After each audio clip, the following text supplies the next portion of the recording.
আল্লাহ পাকের দুইটা নাফরমান সৃষ্টি আছে, একটা হলো মানুষ আর একটা হলো জিন জাতে। এই দুটোই সবচেয়ে নাফরমান সৃষ্টি। ওইদিকে আমি পরে আসছি। সাগর কি শেখায়? বিনয়ী হতে শেখায়, কারণ সে অনেক শক্তিশালী, এবং প্রচুর সম্পদে ভরা। এই সাগর এই পুরো এলাকার বা পুরো দেশের কোটি কোটি মানুষের রিজিকের উৎস। এই সাগর, তার ভিতরে আল্লাহ রিজিক আছে, সম্পদ আছে। অনেক সম্পদে পরিপূর্ণ থাকার পরেও সাগর খুব শান্ত, তার মধ্যে খুব উদ্ধত অহংকারী আচরণ দেখা যায়। ঠিক আল্লাহর জ্ঞানী মানুষরা সমুদ্রের মতো হয়, তাদের ভিতরে অনেক জ্ঞান থাকে, কিন্তু তারপরেও তারা শান্ত থাকে, বিনয়ী থাকে। আর যাদের ভিতরে সম্পদ কম, তাদের লাফালাফি বেশি। কথা বুঝতে পারছেন? সাগর এত শক্তিশালী হওয়া সত্ত্বেও আপনি তার সামনে গিয়ে দাঁড়ালে সে আপনার পা ধুয়ে দেয়। আল্লাহ বিনয়ী মানুষরা এমনই হয়, অনেক শক্তিশালী হওয়া সত্ত্বেও, সম্পদশালী হওয়া সত্ত্বেও তারা আপনার পা ধুয়ে দেয়। অনেক শেখার আছে, অনেক কিছু। সাগর সম্পর্কে অনেক আয়াত আছে কোরআনে। যখন সাগরে নৌযান চলাচল করে, তখন আল্লাহ পাক যদি ঝড় ঝাপটা দেন, প্রাকৃতিক কোনো বিপর্যয় দেন, তাহলে মানুষ মুখলেস ভাবে আল্লাহকে ডাকা শুরু করে। যখন সে সেখান থেকে উদ্ধার পায়, আল্লাহ পাক উদ্ধার করে দেন, বিপদ থেকে বাঁচিয়ে দেন, আবার সে আল্লাহর সাথে শিরক করা শুরু। এই আয়াতগুলো সূরা ইউনূসের মধ্যে আছে।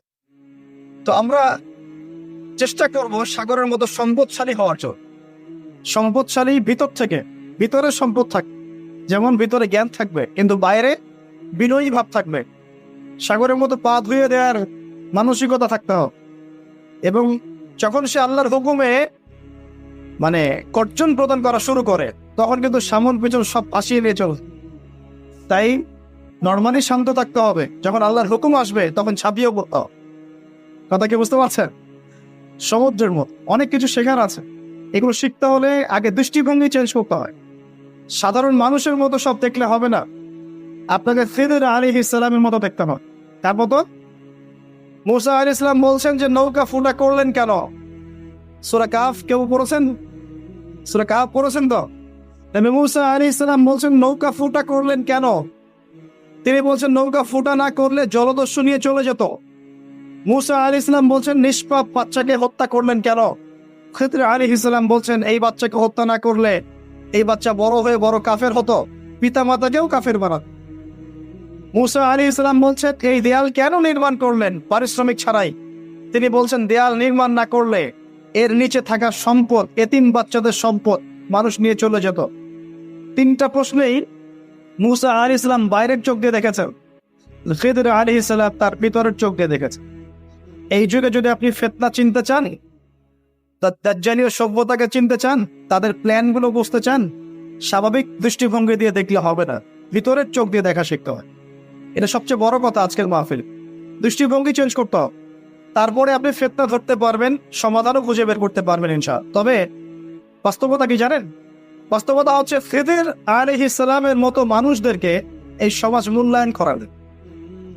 যাদের মধ্যে খিদরের মতো অন্তর্দৃষ্টি আছে তাদেরকে সমাজ মূল্যায়ন করে না, তাদেরকে মানুষ বলে পাগল।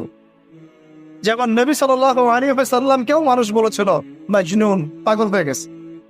নবী সাল্লাল্লাহু আলাইহি ওয়াসাল্লামকে মানুষ বলছে সাহের, জাদুকর, মাজনুন, ফারিকুল জামাআ, বলছে সাবিঈ, কত কথা বলেছে। আল্লাহ পাক আমাদের সবাইকে কোরআন সুন্নাহ ভিত্তিক জ্ঞান অর্জন করার তৌফিক দেন এবং খিদর আলাইহিস সালামের মতো অন্তর্দৃষ্টি লালন করার তৌফিক দেন। এই মহাসাগরের অস্তিত্ব আছে যেটা কুরসির উপরে, এর উপর আল্লাহ রাব্বুল আলামিনের আরশে আযীম, যেটাকে টেনে নিয়ে আসবে কতজন ফেরেশতা? 8 জন। আগে হাদিসটা শুনে। আল্লাহ পাক বলেছেন, দুঃখিত, নবী সাল্লাল্লাহু আলাইহি ওয়াসাল্লাম বলেছেন কিয়ামতের মাঠে আল্লাহ পাক 7 শ্রেণীর মানুষকে এই আরশের ছায়ায় ছায়া দেবেন। কত শ্রেণী? যুবক ভাইরা হাদিসটা খুব ভালো করে শোনেন, কারণ এখানে সবগুলো হওয়ার মতো সম্ভাবনা আপনার আছে। 7টা শ্রেণীর অন্তর্ভুক্ত হওয়ার সম্ভাবনাই যুবকদের আছে, সবার নাই। 1 নম্বর হচ্ছে ন্যায়পরায়ণ শাসক। সুযোগ আছে তো? শাসন ক্ষমতা খারাপ কিছু না, কিন্তু শাসন ক্ষমতা পেয়ে যদি মানুষ ন্যায় বিচার করে ভালো, যদি জুলুম করে তাহলে আল্লাহর সামনে জবাবদিহি করতে হয়। That's all.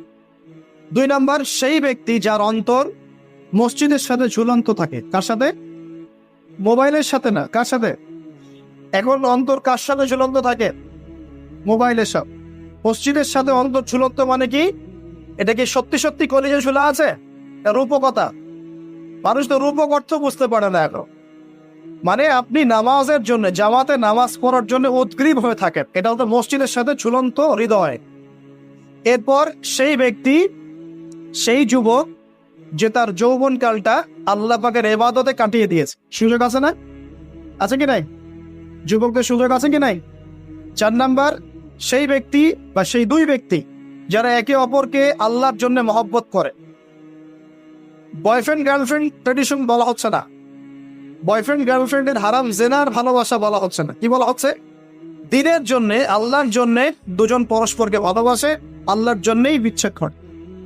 5 নাম্বার, সেই ব্যক্তি যাকে, যুবক ভাই শোনেন ভালো করে, সেই ব্যক্তি যাকে কোনো সুন্দরী নারী জেনার জন্য ডাকে, সুন্দরী উচ্চ বংশের কোনো মেয়ে নিজেই জেনা করার জন্য ডাকে, কিন্তু যুবক বলে আমি আল্লাহকে ভয় করি, ইন্নী আখাফুল্লাহ, আমি আল্লাহকে ভয়। এরকম যুবক আছে এখনো বাকি সমানে?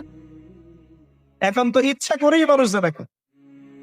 এখন তো জেনা এত সহজ, মানুষ 1000, 1500, 2000 টাকা দিয়ে জেনা করতে পারে। এই সমাজে জেনা সহজ, বিয়ে হয়েছে কঠিন। এই সমাজে জেনাটা সহজ হয়ে গেছে, বিয়েটা কঠিন হয়ে গেছে। এই জন্য বিয়ের ঝামেলা অনেকে যেতে চায় না। জেনা করেই তো আমি যা উদ্ধার করার করছি। বিয়ে করলে খাওয়াতে হবে, নিজের পায়ে দাঁড়াতে হবে, এই লাগবে সেই লাগবে, সুবহানাল্লাহ। কিন্তু প্রিয় ভাই মনে রাখবেন, যদি আপনি জেনা থেকে বেঁচে থাকতে পারেন, আল্লাহ পাক আপনাকে সাক্ষাৎ মৃত্যুর হাত থেকেও বাঁচাতে পারেন। এটা আমি এমনি এমনি বলি নাই, দলিল দিচ্ছি। জেনা এমন একটা পাপ, যেই পাপ থেকে যদি কোনো যুবক নিজেকে বাঁচাতে পারে, আল মউতের হাত থেকেও বাঁচাতে পারবে ইনশাআল্লাহ। কিভাবে? 3 বন্ধু যাচ্ছে রাস্তা দিয়ে, হঠাৎ করে ঝড়, বন্ধু 3 জন ঢুকে গেল গুহার মধ্যে। কিসের মধ্যে? গুহায়, যে পাহাড়ি এলাকায় আপনারা থাকেন যারা, গুহার মধ্যে। হঠাৎ করে পাহাড়ের পাথর দিয়ে গুহার মুখটা বন্ধ হয়ে গেল। এখন খোলার কোনো অপশন নাই। সবাই বলছে এখন 3 জন, এখন তো আমরা বের করতে পারবো না। সবাই সবার নেক আমলের ওসিলা দিয়ে আল্লাহর কাছে দোয়া কর। কিসের ওসিলা দিয়ে? নেক আমলের ওসিলা দিয়ে দোয়া করতে হয়। হাদিস, মৃত মানুষকে ওসিলা করে তার জন্য নজর মানত জবাই করে দোয়া করতে হয়। নিজের নেক আমলের ওসিলা দিয়ে আল্লাহর কাছে দোয়া করতে হয়।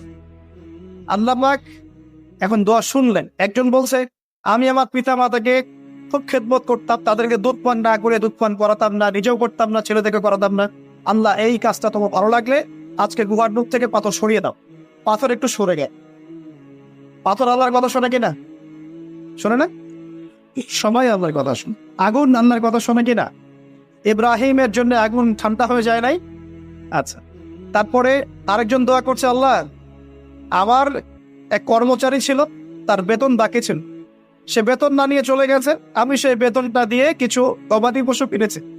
আস্তে আস্তে গবাদি পশু বেড়েছে, অনেক দিন পর সে এসেছে টাকা চাওয়ার জন্য। আমি বলেছি সবই তোমার, সব নিয়ে চলুন। সে বলেছে, আপনি কি ফাইজলামি করতেছেন আমার সাথে? আমার টাকা আমাকে দেয়। না, তোমার টাকা দিয়ে আমি এটা কিনেছিলাম, আজকে বংশবৃদ্ধি হয়েছে, সব তোমার, নিয়ে যাও। সে নিয়ে গেল। সে বলছে, আল্লাহ, এই কাজ যদি তোমার সন্তুষ্টির জন্য করে থাকি, আজকে আমাকে বাঁচাও, পাথর একটু সরে গেল। এবার তৃতীয় ব্যক্তি, এই ছেলে বলছে, যুবক ছেলে, আল্লাহ, আমার একজন চাচাতো বোন ছিল। কে ছিল? এই যে বয়ফ্রেন্ড গার্লফ্রেন্ড, খালাতো বোন, চাচাতো বোন। এখন তো বিচ্ছিরি অবস্থা। এখন এমন একটা অবস্থা, পশ্চিমা সভ্যতার রিপোর্টগুলো পড়ে দেখি, ভাইও বোনের সাথে জেনা করে না। ওদের ওখানে নিজের আপন পিতার দ্বারাও মেয়ে সেক্সুয়াল হ্যারাসমেন্টটা শেখাও। ওরা আমাদেরকে শেখায় এখন ভালো কোনটা মন্দ, আর আমরা আমাদের মাথাটা কবে যে বিক্রি করে দিলাম। ওদের কাছ থেকে ভালো মন্দ শিখতে হচ্ছে, কোরআন সুন্নাহ বাদ দিয়ে ওদের কাছ থেকে ভালো মন্দ শিখতে হচ্ছে। তো চাচাতো বোনকে সে খুব ভালোবাসতো, তাকে সে পেতে চাইতো, মানে তার সাথে সেক্সুয়াল সম্পর্ক করতে চায়, সোজা কথা বল। এখন সেই মেয়েকে অনেক প্রস্তাব দেয়, সে মেয়ে রাজি হয় না। শেষে বলে, যদি আমাকে 1000 বা 100 স্বর্ণ মুদ্রা দিতে পারো, দিনার, তাহলে আমি তোমার সাথে সেক্স করবো, মানে জেনা করবো। নাউযুবিল্লাহ। তো সেই ছেলে অনেক কষ্ট করে এই টাকাগুলো বা এই দিনারগুলো অর্জন করে, কামাই করে, দিন রাত পরিশ্রম করে, ঠিক আপনারা যেমন করছেন না। তো এরপর সে তার স্বর্ণ মুদ্রা দেয়, দিয়ে বলে যে এখন আমাকে আমার কাজ করতে দাও। তখন সেই মেয়ে রাজি হয়। ঠিক যে মুহূর্তে তারা সেক্সুয়াল সম্পর্কটা করবে, ঠিক ওই মুহূর্তেই এই মেয়ে বলে ওঠে, হে আল্লাহর বান্দা, আল্লাহকে ভয় দাও। আমি সারা জীবন আমার সতীত্বকে ধরে রেখেছি, কাউকে দেইনি। আমি কারোর সাথে এরকম অন্যায় করি নাই। আমি খারাপ মেয়ে নই। তুমি আমার ইজ্জতটা নষ্ট করো না। কে বলছে কথা? মেয়ে। ওই অবস্থা থেকে কি একটা ছেলের উঠে আসা সম্ভব? এটা কি এতটাই সহজ? এটা কিন্তু সহজ না। সত্যি কথা বলতে এই বিষয়টা কিন্তু এতটাও সহজ না। যারা অবিবাহিত তারা হয়তো বুঝতে পারবে না, বিবাহিতরা বুঝতে পারছে। তো ওই অবস্থা থেকে সেই টাকাগুলো না নিয়ে সেই স্বর্ণমুদ্রা মেয়েকে দিয়ে ওখান থেকে সেই ছেলে উঠে আসে আল্লাহর ভয়ে। সে এখন গুহার মধ্যে আটকা পড়েছে, আল্লাহকে বলছে, আল্লাহ ওই দিন ওই কাজ যদি তোমার সন্তুষ্টির জন্য করে থাকি, আজকে আমাকে মৃত্যুর হাত থেকে বাঁচো। সমস্ত পাথর তপ করে সরে গেল। এটা কিন্তু কোনো গাল গল্প না, এটা বনু ইসরাইলের ঘটনা, সত্য ঘটনা। এই হাদিস থেকে আমি আপনাকে দলিল দিচ্ছি যে যদি জেনার মতো পাপ থেকে আমি সরে আসতে পারি, সাক্ষাৎ মওত থেকে আল্লাহ বাঁচাতে পারে। প্রিয় ভাই, সেই যুবক আরো সে ছায়া ছায়া পাবে যে তার যৌবন কালটাকে আল্লাহর পথে কাটিয়েছে, এবং যে যাকে কোনো সুন্দরী মেয়ে জেনার জন্য আহ্বান করে সে বলে আমি আল্লাহকে ভয় করি। আমরা তওবা করি, আমরা কোনো প্রকার জেনার পাবে যাব না। ইনশাআল্লাহ যদি হারাম কোনো সম্পর্ক থেকে থাকে, আজকেই এই নাম্বার ডিলিট করে ফেলতে হবে। আল্লাহ পাক তৌফিক দেন। ডিলিট করার আগে আবার ফোন করে বলেন না যে আজকে থেকে আর কথা বলবেন, তাহলে এই কথা আর কোনোদিন শেষ হবে না। একবারই বন্ধ, ডিসকানেক্টেড। কার জন্য? আল্লাহর জন্য। এবং এটা করার পরে আল্লাহকে বলতে হবে, আল্লাহ শুধু তোমার ভয়ে এবং তোমার সন্তুষ্টি পাওয়ার জন্য আমি জেনা থেকে বেরিয়ে আসলাম। আল্লাহ তুমি আমাকে হেদায়েত দাও, ঈমান দাও, আমল দাও, এবং তোমার রাস্তায় আমাকে বেহিসাব রিজিক দাও। এবং নেককার কুমারী, নেককার প্রেমময়ী, তাকওয়াবান, মুত্তাকি একজন স্ত্রী আল্লাহ তুমি আমাকে দান করো। ইনশাআল্লাহ আল্লাহ পাক আপনাকে দান। আল্লাহ পাক দান। আল্লাহ পাকের জমিন প্রশস্ত, আল্লাহর হাত প্রশস্ত। আল্লাহর হাতকে সংকীর্ণ মনে করবেন না, আল্লাহর জমিনকে সংকীর্ণ মনে করবেন না। আল্লাহ পাক যাকে ইচ্ছা বেহিসাব রিজিক দিতে পারে। ইচ্ছা আল্লাহ পাক আমাদের সবাইকে বেহিসাব রিজিক দান করেন বলি আমি। আর কে? আর সেই ব্যক্তি যে এত গোপনে দান করে, যার বাহাত জানে না ডান হাত কি দান করেছে। যার বাহাত জানে না ডান হাত কি দান করেছে। আমাদের মতো নয় যে 10,000 টাকা দান করলে সবাইকে না জানানো পর্যন্ত ঘুম হচ্ছে না, এমন নয়। দান এমন গোপনে করে যে তার বাহাত জানে না ডান হাত কি দান করছে। আল্লাহ পাক আমাদের সবাইকে গোপনে দান করার তৌফিক দেন। এর মানে এই না যে প্রকাশ্যে দান করা যায় না, প্রকাশ্যেও দান করা যায়। অন্যকে উৎসাহিত করার জন্য প্রকাশ্যেও দান করা যায়, কিন্তু গোপন দান আল্লাহর কাছে অনেক বেশি পছন্দের। আর 7 নাম্বার সেই ব্যক্তি যে নীরবে নিভৃতে গোপনে আল্লাহর কথা স্মরণ করে কাঁদে এবং তার চোখ দিয়ে অশ্রু প্রবাহিত হয়। এই 7 শ্রেণীর মানুষকে আল্লাহ পাক কিয়ামতের মাঠে আরশের ছায়া ছায়া দিবে ইনশাআল্লাহ। আমরা কি পেতে চাই? আল্লাহ পাক এই আরশ সবার আগে সৃষ্টি করেছেন। তারপর কি সৃষ্টি করেছেন? কলম। কে? কলম। কলম সৃষ্টি করে আল্লাহ পাক বলেছেন উক্তুব, লিখো। কলম বলছে মায়দা একটুব, আমি কি লিখবো? আল্লাহ বলছেন কিয়ামত পর্যন্ত যা হবে সব লিখো। লাউহে মাহফুজে কলম লেখা শুরু করেছে, কিয়ামত পর্যন্ত যা হবে সব লেখা হয়ে গেছে। অতএব রিজিক নিয়ে আপনার টেনশন করার কোনো দরকার নাই। যা লেখা হয়েছে পাবেন ইনশাআল্লাহ। যদি হালাল পথে চান হালাল পথে পাবেন, হারাম পথে চাইলে হারাম পথে। আপনি যা তাকদিরে আছে এর বাইরে আপনি কিছু পাবেন, যতই চেষ্টা করেন। আল্লাহ পাক আমাদের সবাইকে তাকদির নিয়ে সন্তুষ্ট থাকার তৌফিক দান করেন। এরপর আল্লাহ পাক এই মহাবিশ্ব সৃষ্টি করেছেন 7 আকাশ, 7টা মহাবিশ্ব। কয়টা? 7টা, মাত্র 6 দিনে। কয় দিনে? 6 দিনে। ফি সিত্তাতি আইয়াম, 6 দিনে। আল্লাহ পাকের একদিন কিন্তু আমাদের দিনের মতো নয়। সূরা মাআরিজের মধ্যে আছে আল্লাহ পাকের একদিন আমাদের 50,000 বছরের সমান। কত হাজার বছর? 50,000 বছর। কিয়ামতের মাঠটাও হবে, ওই দিনটাও হবে 50,000 বছর। ওই 50,000 বছরের সমপরিমাণ দিনে কেউ যদি পিপাসার্ত না থাকতে চায়, হাউজে কাউসারের পানি চায়, সে যেন কোনো বেদাতি আমল না করে, নবীর সুন্নতের উপর থাকে। ইনশাআল্লাহ নবী সাল্লাল্লাহু আলাইহি ওয়াসাল্লাম তাকে হাউজে কাউসারের পানি পান ইনশাআল্লাহ। ওই 50,000 বছরের সমপরিমাণ দিনে যদি আমরা তীব্র রোদে কষ্ট পেতে না চাই, আরো সে ছায়া ছায়া পেতে চাই, তাহলে এই 7 শ্রেণীর অন্তর্ভুক্ত হওয়ার চেষ্টা করতে হবে। আল্লাহ পাক তৌফিক নেন। এখন এই মহাবিশ্ব সৃষ্টি করার পর আল্লাহ পাক সব কাজ বুঝিয়ে দিলেন, প্রত্যেকের কাজ প্রত্যেককে বুঝিয়ে দিলেন। কার কি কাজ? সূর্য কি তার কাজ ফলো করছে কি করছে না? চাঁদ তার কাজ পালন করছে না? এই গ্রহ নক্ষত্র তারকাগুলো তাদের কাজ কি করছে না করছে না? সবাই যার যার কাজ পুঙ্খানুপুঙ্খরূপে করছে। যারা সায়েন্স বোঝেন তারা বুঝবেন, যদি সূর্য যদি 1 বিঘত দূরে চলে যায়, তাহলে পৃথিবীর অনেক বড় অংশ বরফে আচ্ছাদিত হয়ে যায়। যদি সূর্য 1 বিঘত কাছে চলে আসে, পৃথিবীর তাপমাত্রা বাড়বে, খরা হবে, পৃথিবী উর্বর থাকবে না, পৃথিবী মরুভূমি হয়ে যেতে পারে। তো ও মহাবিশ্বের প্রতিটা সৃষ্টি আল্লাহ পাকের আদেশ পালন করে চলে, শুধু 2টা সৃষ্টি করে না। কেন করে না সামনে আসছে। এবার আল্লাহ পাক অন্যান্য মাখলুক সৃষ্টি করেছেন, এবং পৃথিবীর জন্য আল্লাহ পাক জিন জাতি সৃষ্টি করেছেন। কোন জাতি? জিন জাতি। পৃথিবী আগে না জিন আগে? বলেন, আগে পৃথিবী। জিন জাতিকে সৃষ্টি করে আল্লাহ পাক পৃথিবীতে থাকার সময় দিয়েছিলেন। তারা তাই করেছিল, আজকের মানুষরা যাই করছে। তারা আল্লাহ পাকের বিরুদ্ধাচরণ করা শুরু করেছে, আল্লাহ পাক তাদেরকে ধ্বংস করে দিয়েছে। তবে একজনকে রেখে দেওয়া হয়েছে। কাকে? তার নাম হচ্ছে ইবলিস। কি নাম?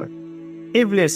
সে আল্লাহর বড় আবেদ ছিল। আল্লাহর ইবাদত করতে করতে করতে সে এমন একটা মর্যাদা পেয়ে যায় যে ফেরেশতাদের উপরে আল্লাহ পাক তাকে মর্যাদা দিয়ে দিচ্ছে। ফেরেশতাদের সর্দার বাড়িয়ে দেওয়া হয়েছে।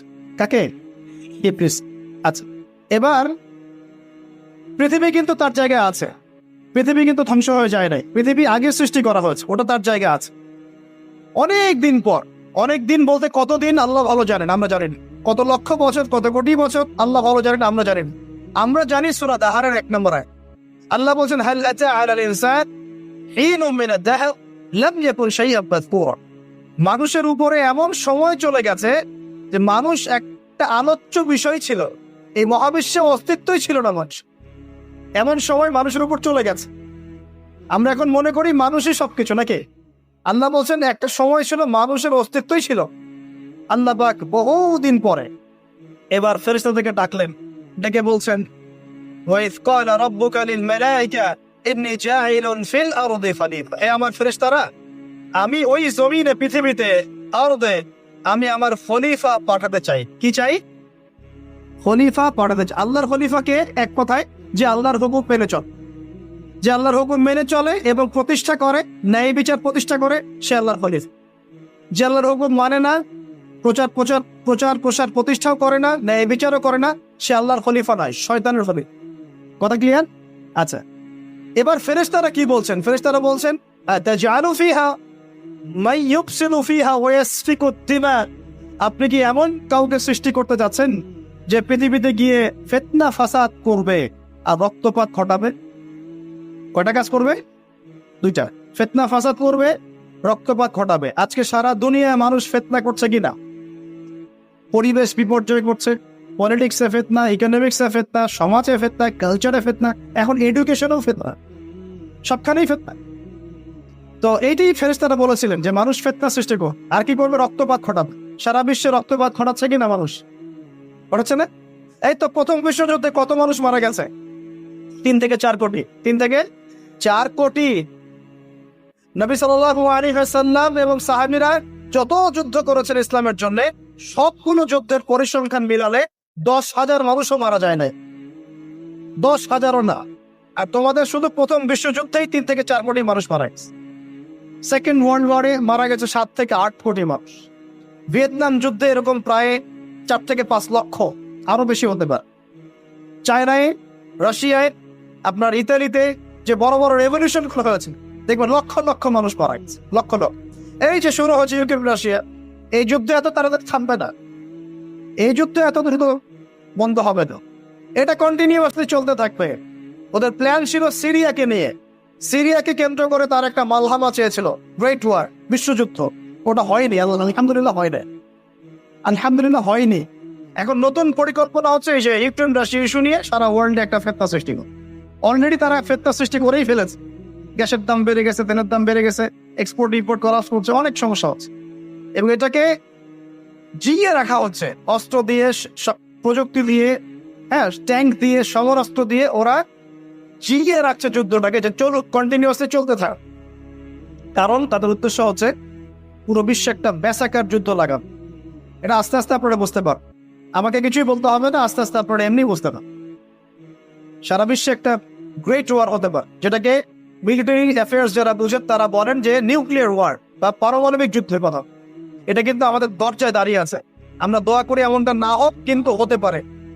আমরা দোয়া করি এমনটা না হোক, কিন্তু হতে পারে। হলে কি হবে সেই চিন্তা আমাদের করতে হবে। তো যারা বলে ইসলাম তরবারির জোরে ছড়িয়েছে, তাদের এইসব কথা বলার কোনো অধিকার নাই, এদের লজ্জা করা উচিত। কারণ শুধু ফার্স্ট ওয়ার্ল্ড ওয়ারেই 3 থেকে 4 কোটি মানুষকে তারা মেরে ফেলেছে। আমরা কি তরবারের জোরে ইসলাম প্রচার করেছি, নাকি আদর্শের জোরে হয়েছে? আদর্শ দেখে, মুসলিমদের চরিত্র দেখে, তাদের চারিত্রিক মাধুর্য দেখে, কোরআন সুন্নাহর প্রামাণ্যতা দেখে লক্ষ লক্ষ মানুষ ইসলাম কবুল করেছে। আলহামদুলিল্লাহ, এখনো করছে আলহামদুলিল্লাহ। এখন যে সারা বিশ্বে মানুষ মুসলিম হচ্ছে, কোন জায়গায় মুসলিমরা গলার জোরে, তরবারের জোরে ইসলাম প্রচার করছে দেখাত নেই? এখন কি বিশ্বে মানুষ মুসলিম হচ্ছে না? হচ্ছে কিনা? পশ্চিমা সভ্যতার মানুষরা মুসলিম হচ্ছে না? এখন কি আমরা যুদ্ধ করছি, তরবারিতে ওদেরকে ধরে রেখেছি, এই ইসলাম কবুল কর, এটা বলেছে? প্রিয় ভাইরা, এটা বলতে চাচ্ছিলাম, ফেরেশতারা বলেছেন রক্তপাত ঘটাবে আর ফাসাদ সৃষ্টি করবে। তারা কি সঠিক না ভুল? ফেরেশতারা সঠিক না ভুল? সঠিক। তারা কি গায়েব জানতেন? উত্তর না। তারা কিসের আলোকে বলেছেন? ওই যে বাসিরা, দূরদর্শিতা। জিন জাতি যা করেছে এরা তো তাই করতে পারে। আল্লাহ পাক কি বলছেন? আল্লাহ পাক বলছেন ইন্নী আ'লামু মা লা তা'লামুন, আমি যা জানি তোমরা তা জানো না। মানে আমার অনেক সুন্দর বোঝার বান্দা থাকবে যারা আমার আনুগত্য করবে, আমার বিরুদ্ধাচরণ করবে। আমরা ওই বান্দাদের অন্তর্ভুক্ত হতে চাই, আল্লাহ পাক কবুল করুন। এটা বলে রাখি যে জান্নাতের 120টা কাতার হবে। কয় কাতার? 120 কাতার। এর মধ্যে 80টা কাতার হবে উম্মতে মুহাম্মাদের মধ্য থেকে। এবার আল্লাহ পাক আদম আলাইহিস সালামকে সৃষ্টি করলেন নিজ হাতে। সূরা সাদের মধ্যে আল্লাহ পাক বলেছেন খালাকতু বিয়াদাই, আমি নিজ হাতে ওকে সৃষ্টি করেছি। আল্লাহর হাত কেমন সেটা ব্যাখ্যা করার দরকার নেই, এগুলো নিয়ে চিন্তা করতে যাবে। আল্লাহ পাকের মতোই, কারোর সাথে সাদৃশ্যপূর্ণ নন। আল্লাহ পাক এবার আদম আলাইহিস সালামকে সৃষ্টি করে নাম শিক্ষা দিলেন। ওয়াল্লামা আদামাল আসমাআ কুল্লাহা, এই মহাবিশ্বের যত জ্ঞান আল্লাহ পাক আদম আলাইহিস সালামের শিক্ষা দিলেন। বলেন সুবহানাল্লাহ। এখান থেকে দলিল পেলাম আমাদের পিতা বানর থেকে হয় নাই, আমাদের পিতাকে আল্লাহ পাক সৃষ্টি করেছে। আমাদের পিতাকে কে সৃষ্টি করেছে? আল্লাহ রাব্বুল আলামিন। তাও আবার নিজ হাতে, মানে কি? ভালোবাসা দিয়ে, ভালোবেসে, মহব্বতের সাথে। এই খলাকতু বিয়াদাই, আমি নিজ হাতে সৃষ্টি করেছি, এই কথা মানুষ ছাড়া, আদম আলাইহিস সালাম ছাড়া অন্য কারোর জন্য আল্লাহ পাক বলেন নাই। অন্য সবার জন্য আল্লাহ পাক বলেছেন ইযা আরাদা শাইআন আইয়াকুলা লাহু কুন ফায়াকুন। যখন আল্লাহ পাক কিছু করতে চান খালি বলেন কুন, হও, ফায়াকুন, হয়ে যায়। ওখানে আল্লাহ পাক বলেন নাই সাগর সৃষ্টি করেছে হাত দিয়ে, এই গ্রহ নক্ষত্র সৃষ্টি করেছে আমার হাত দিয়ে। আল্লাহ পাক এমনটা বলেন নাই। আদম আলাইহিস সালামকে আল্লাহ পাক কত মহব্বত করেন, আল্লাহ পাক বলছেন যে আমি তাকে আমার নিজ হাতে সৃষ্টি করেছি। আর আজকে তোমরা শেখাচ্ছ মানুষকে, আস্তাগফিরুল্লাহ, যে মানুষ বানর থেকে এমন চায়। কত বড় কুফরি, কত বড় শিরক, কত বড় লজ্জা। নিজের সম্মান মানুষ নিজে নষ্ট করতে পারে, নিজের সম্মান নিজে নষ্ট করতে পারে। আমাদেরকে আল্লাহ সৃষ্টি করেছেন আদম আলাইহিস সালাম থেকে। তারপরে যান, শুধু সৃষ্টি করেন নাই, আল্লাহ পাক সমস্ত নাম শিক্ষা দিয়েছেন। নাম মানে এখানে শুধু নাম, মঙ্গল, নেপচুন, প্লুটো এগুলো না। নাম মানে হচ্ছে জ্ঞান। নাম মানে কি? জ্ঞান। একটা এক্সাম্পল দেই, যখন আপনি বাচ্চাকে বলেন যে A for Apple, A for কি? অ্যাপল যে শিখাচ্ছেন, অ্যাপল বলতে কিন্তু সে শুধুমাত্র একটা ওয়ার্ড শেখে না, ও কিন্তু শেখে অ্যাপল মানে একটা এমন কিছু যেটা খেতে হয়। কি করতে হয়? খেতে হয়। যখন আপনি শেখান এ ফর অ্যান্ট, ও বুঝতে পারে অ্যান্ট হচ্ছে একটা সৃষ্টি, এটা চলাচল করে, কালো কালো দেখতে। ও কিন্তু মাথার মধ্যে ওটা ছবি এঁকে দেয়। তো এটা নাম মানে শুধু নাম না, জ্ঞান। আল্লাহ পাক আদম আলাইহিস সালামকে সমস্ত জ্ঞান শিক্ষা দিলেন। আল্লামাল ইনসান মা লাম ইয়ালাম, আল্লাহ বলছেন আমি মানুষকে সেই জ্ঞান শিক্ষা দিয়েছি যা মানুষ জানতো না। মানে আমরা সৃষ্টিগতভাবে জ্ঞানী ছিলাম না, আল্লাহ পাক জ্ঞান শিক্ষা দিয়েছে। কোন জ্ঞান শিক্ষা দিয়েছেন? যে জ্ঞান ফেরেশতাদেরও ছিল না। বলেন সুবহানাল্লাহ। আল্লাহ পাক জ্ঞান শিক্ষা দিয়ে ফেরেশতাদের সামনে নিয়ে গিয়ে বলছেন তোমরা এই নামগুলো বলো দেখি। ফেরেশতারা বলছেন লা ইলমা লানা ইল্লা মা আল্লামতানা, আল্লাহ আমাদের তো সেই জ্ঞান নাই, যা আপনি শিখিয়েছেন অতটুকুই জানি, এর বেশি জানি না। এবার আল্লাহ পাক বলছেন, ইয়া আদম আম্বিহুম বিআসমাইহিম, আদম তুমি সব নাম বলে দাও দেখি। আদম আলাইহিস সালাম সমস্ত নাম ধর করে সব বলে দাও। আমাদের পিতা জ্ঞানী ছিলেন না, ছিলেন না? আল্লাহ পাক নিজে তাকে জ্ঞান শিক্ষা দিয়েছে। আর আমরা বলছি মানুষ আস্তাগফিরুল্লাহ অন্য প্রাণী থেকে আসছে। সুবহানাল্লাহ, কত অদূরদর্শী মানুষেরা, কত সুদূর প্রসারী একটা কুফরি মতবাদ। এবার আল্লাহ পাক আদম আলাইহিস সালামকে বলছেন তুমি নাম বলে দাও, তিনি সব নাম বলে দিলেন। এবার গিয়ে আল্লাহ পাক ফেরেশতাদেরকে বলছেন এবার তোমরা একটা কাজ করো। ইয কুলনা লিল মালাইকাতি ইসজুদু লিআদম, তখন আল্লাহ পাক বলছেন যে আমি ফেরেশতাদেরকে বললাম তোমরা সবাই এখন আদমকে সিজদা করো। বলেন সুবহানাল্লাহ, কত সম্মান আমাদের পিতার। মহাবিশ্বে ফেরেশতাদের সামনে আল্লাহ পাক তাকে সিজদা করালেন ফেরেশতাদেরকে দিয়ে। ফাসাজাদু, সবাই সিজদা করলো, ইল্লা ইবলিস। কে সিজদা করলো না? ইবলিস। এখানে একটা বিষয় মনে রাখেন, আমাদের পিতাকে কিসের কারণে সম্মানিত করা হয়েছে? শারীরিক গঠন, চেহারা সৌন্দর্য, টাকা পয়সা, রিজিক, কোনটার কারণে? এইটাই মনে রাখবেন। মুসলিম উম্মাহ যদি আজকে সারা বিশ্বের নেতৃত্ব দিতে চায়, সবাইকে জ্ঞানী হতে হবে, জ্ঞানের বিপ্লব ঘটাতে হবে। বলেন সুবহান, বলেন আমিন। এই জ্ঞানের বিপ্লব ঘটাতে পারলে ইনশাআল্লাহ মুসলিম উম্মাহ আবার সেই জায়গায় যাবে যেখান থেকে আমরা এসেছি। জ্ঞান ছাড়া আমরা কিচ্ছু করতে পারবো। আর এই জ্ঞান মানে শুধু একমুখী শিক্ষা নয়, জেনারেল শিক্ষা, ইসলামিক শিক্ষা, এই দুটাকে হারমোনিয়াসলি কম্বাইন্ড করতে হবে, করে এমন জ্ঞান অর্জন করতে হবে যে জ্ঞান দিয়ে বিশ্বকে আমরা চ্যালেঞ্জ করতে পারি। এটাই এই বিশ্বের সবচেয়ে বড় চ্যালেঞ্জ এখন, মুসলিমদের সবচেয়ে বড় চ্যালেঞ্জ এখন এটাই। ইসলামিক শিক্ষা এবং জেনারেল শিক্ষাকে একত্রিত করে এমন প্রজন্ম তৈরি করা যে প্রজন্ম আগামী দিনে উম্মাহকে নেতৃত্ব দেবে ইনশাআল্লাহ। এই একটা কাজ যদি কেউ করে যেতে পারে, আল্লাহ পাক তৌফিক দেখ, আমরা দোয়া করে আল্লাহ পাক এমন নেতা আমাদের উপরে নিয়ে আসুক যারা এরকম প্রজেক্ট লঞ্চ করতে পারে। বলেন আমিন। দোয়া করতে কোনো সমস্যা?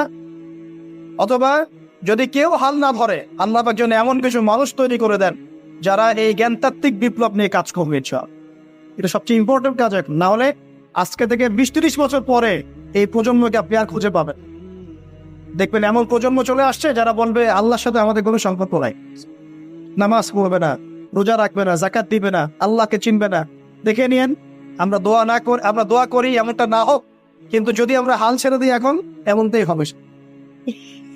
এটা খিদিরের দৃষ্টিভঙ্গি দিয়ে আপনাদেরকে বললাম, জ্ঞানতাত্ত্বিক রেভলিউশন দরকার। যদি কেউ কোনো উদ্যোগ না গ্রহণ করে, অ্যাটলিস্ট বাসায় পারিবারিক ভাবে হলেও আপনাকে শেখাতে হবে সন্তান, কোনো অপশন নাই। এবার ফাসাজাদু, সবাই সিজদা করেছে ইল্লা ইবলিস, ইবলিস করে নাই। কেন করছে না? ইবলিসের সমস্যাটা কি? ইবলিসকে আল্লাহ পাক জিজ্ঞাসা করছেন মা মানাআকা আল্লা তাসজুদা ইযা আমারতুক, আমি তোমাকে আদেশ করলাম আদমকে সিজদা করতে, কে তোমাকে নিষেধ করলো সিজদা করতে? ইবলিস বলছে, বেশি চালাক, বেশি বোঝে যারা, অতিরিক্ত বুদ্ধিজীবী। ইবলিস ছিল বেশি বুদ্ধিজীবী। ইবলিস ছিল কি? অতিরিক্ত মাত্রার বুদ্ধিজীবী। আচ্ছা না, আমাদের সমাজের এরকম কিছু মানুষ, ও বলছে খালাকতানি মিন নার, আমাকে সৃষ্টি করেছেন আগুন দিয়ে, আগুন তো সুপিরিয়র মাটির চাইতে।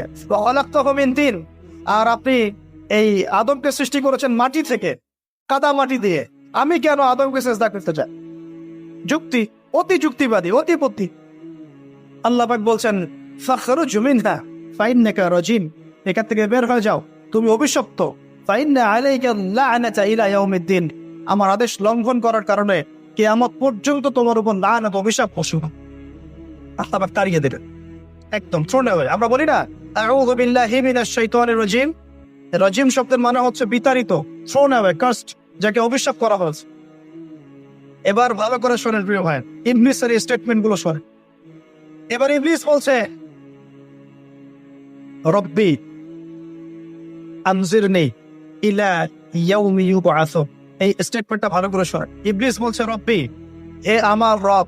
ইবলিস বলছে রব্বি, হে আমার রব। ইবলিস বলছে রব্বি, হে আমার রব, আমাকে অবকাশ দিন, আনজিরনি, আমাকে অবকাশ দিন, ইলা ইয়াউমি ইউবআসুন, কিয়ামত দিবস পর্যন্ত।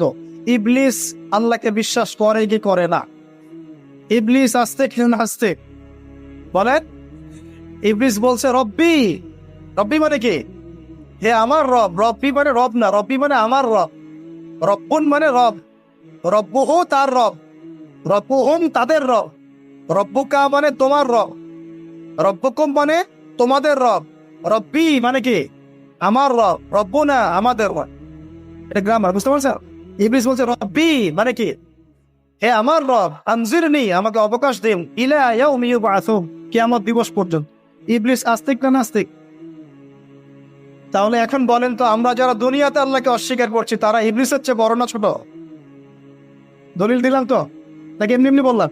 আচ্ছা, আল্লাহ পাক বলছেন যাও ফাইন্নাকা মিনাল মুনজারিন, তোমাকে অবকাশ দেয়া হবে, কারণ কিয়ামত পর্যন্ত সময় আল্লাহর কাছে খুব বেশি কিছু, একদিনেরও কম, অল্প সময়, একটা সকাল একটা সন্ধ্যার মুখ।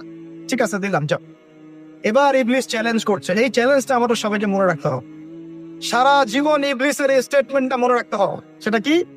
ইবলিস বলছে ফাবিমা আগওয়াইতানি, সূরা আরাফ পড়ে দেখবেন। ইবলিস বলছে ফাবিমা আগওয়াইতানি, আপনি যে আদবের কারণে আমাকে আজকে বের করে দিলেন জান্নাত থেকে, লা কুউদান্না লাহুম সিরাতাল মুস্তাকিম, আমি সেই আদমের সরল পথে পথ পেতে বসে থাক, চুপটি খাপটি মেরে বসে থাক, খাপটি মেরে ওর জন্য বসে থাক।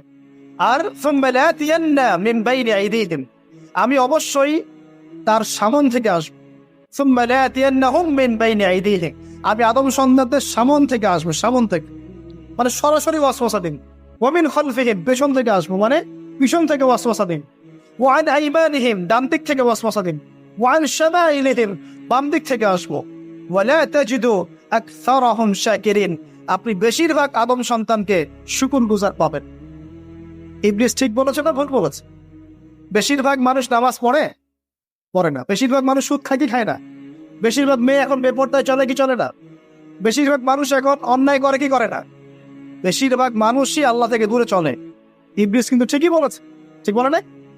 আচ্ছা, আল্লাহ পাক বলছেন ঠিক আছে যাও, তোমার চ্যালেঞ্জ তোমার জায়গায়, তবে আমার বান্দারা যদি সারা জীবন অন্যায় করার পরে একবার, যদি খালি একবার, একটাবার মন থেকে তাওবাতুন নাসুহা মানে প্রকৃত তওবা করে, খালেস তওবা করে, আল্লাহর কাছে ফিরে আসে, বলে আস্তাগফিরুল্লাহ, আল্লাহ আমাকে মাফ করে দাও, রব্বিগফির ওয়ারহাম, আল্লাহ মাফ করো, ক্ষমা করো, আস্তাগফিরুল্লাহ আল্লাযী লা ইলাহা ইল্লা হুয়াল হাইয়্যুল কাইয়্যুম ওয়া আতুবু ইলাইহি, বা আমার কাছে একটাবার যদি মাফ চায়, ক্ষমা চায়, তার সারা জীবনের গুনাহ আমি মাফ করে দেব। আর কি চাই? এই বললাম না আমাদেরকে ভালোবেসে আল্লাহ সৃষ্টি করেছে। এবার ইবলিস চলে গেল, আর আদম আলাইহিস সালামের পাঁজর থেকে আল্লাহ পাক সৃষ্টি করলেন হাওয়া আলাইহিস সালাম। বলে সুবহানাল্লাহ। কারণ সঙ্গিনী ছাড়া আমরা চলতে পারবো? যারা চিরকুমার সঙ্গে নাম লেখাচ্ছ, এগুলো থেকে বের হয়ে আস। এখন চিরকুমার থাকার টেন্ডেন্সি মানুষের, চিরকুমার থাকতে হবে কেন? সঙ্গীর দরকার আছে কি নাই? আছে। একা একা লাগে, মানুষ একা একা চলতে পারে না। ইব্রাহিম আলাইহিস সালাম একা চলে আসছেন, তার সাথে সারা আলাইহিস সালাম ছিলেন। আমাদের নবীজি যখন একা, তার সাথে খাদিজা রাদিয়াল্লাহু আনহা ছিলেন। ঠিক আছে, ঠিক একইভাবে আদম আলাইহিস সালাম একা একা জান্নাতে, আল্লাহ পাক তার পাঁজর থেকে সৃষ্টি করলেন কাকে? হাওয়া আলাইহিস সালাম। বলে রাখি, হাওয়া আলাইহিস সালাম ছিলেন পৃথিবীর সবচেয়ে সুন্দরী নারীদের একজন। দুজন নারীকে সবচেয়ে সুন্দরী বলা হয়, কয়জন? একজন হাওয়া আলাইহিস সালাম, আর একজন ইব্রাহিম আলাইহিস সালামের স্ত্রী সারা আলাইহিস। মনে থাকবে, এখানে মনে রাখবেন, নিজে যদি পবিত্র থাকেন, নিজের চরিত্রকে পবিত্র রাখেন, ইনশাআল্লাহ আপনি সব দিক থেকে ভালো একজন মেয়ে পাবেন। নিজের চরিত্র ঠিক থাকবে না, জেনা করবেন, 10 ঘাটের পানি খেয়ে আসবেন, দেখবেন যাকে বিয়ে করেছেন ও 15 ঘাটের পানি খেয়ে আসে। সতর্ক থাকবেন, আল্লাহ পাক হেফাজত করুন না বলি আমিন। এবার তারা দুজন জান্নাতে থাকতে লাগলেন। আল্লাহ পাক বলছেন, একটু মনোযোগ দেন, আল্লাহ বলছেন যে তোমরা দুজন জান্নাতে থাকো। ফাকুলা মিনহা রাগাদান হাইসু শি'তুমা, জান্নাতে যা ইচ্ছা তোমরা খাও, কোনো সমস্যা নেই, থাকো খাও।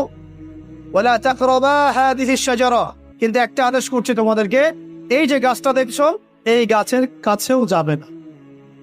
শব্দগুলো বোঝার চেষ্টা কর।